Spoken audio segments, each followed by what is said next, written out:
Hi, my name is Colin Anderson, and this is the final part of my three-part docuseries on the fentanyl crisis in Harris County.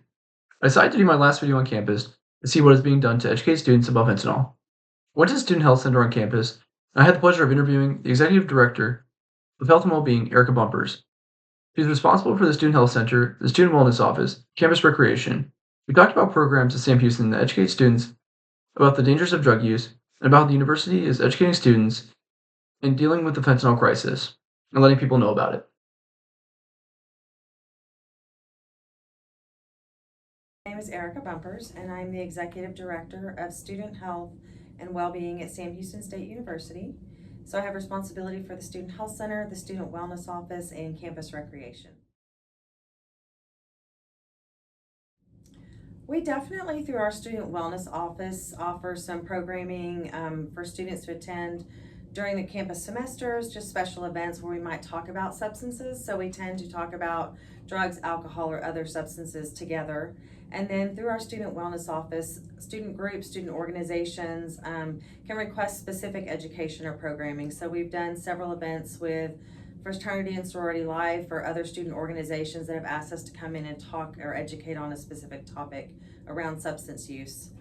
We also touch on this during freshman orientation and Bearcat kickoff programs.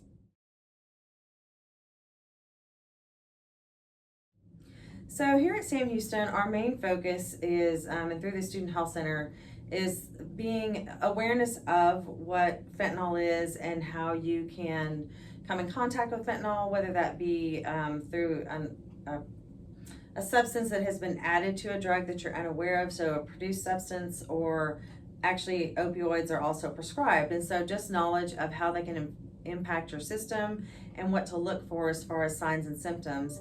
And our major focus over the last several years has been around students being aware and having access to Narcan or naloxone if they want to be able to respond or have that in a situation where they might need to provide intervention for someone who could be experiencing an overdose.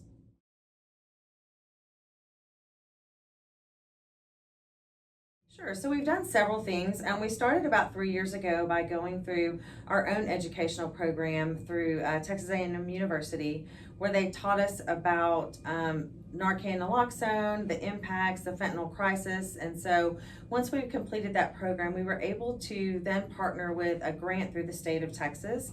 So UT Health in San Antonio has a grant program where you can apply to receive Narcan or naloxone doses free of charge. And so when we're able to start to apply for that program, what we've done specifically through the Student Health Center is several initiatives, such as our first contact point was to be able to get Narcan through that grant program and provide it to our university police officers. So about 3 years ago, we were able to obtain that drug for our UPD officers to have on them in case of a need of response. The next step we took was through our residence life halls. And so in summer of 2023, we installed next to the AEDs in the residence halls in a common area, we installed Narcan response kits. And so if a student in a residence hall situation felt like they needed to respond, or a residence advisor or residence hall director, they have Narcan available in their building to be able to do that. We recently expanded that type of supply to the Woodlands campus as well.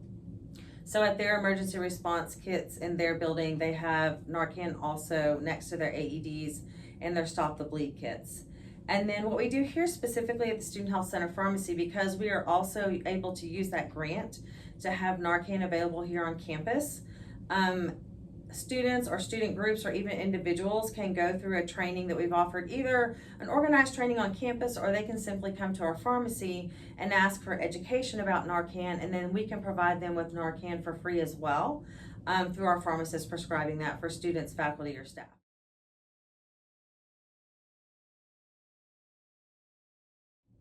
So you would want to have gone through the training and education. There's many resources online, but it's very simple to use once you've kind of reviewed the instructions, and the Narcan itself in the box has the guide where you can open it up and read through it. And so It is what I would say it's considered a bystander intervention, so you don't need a lot of formal training.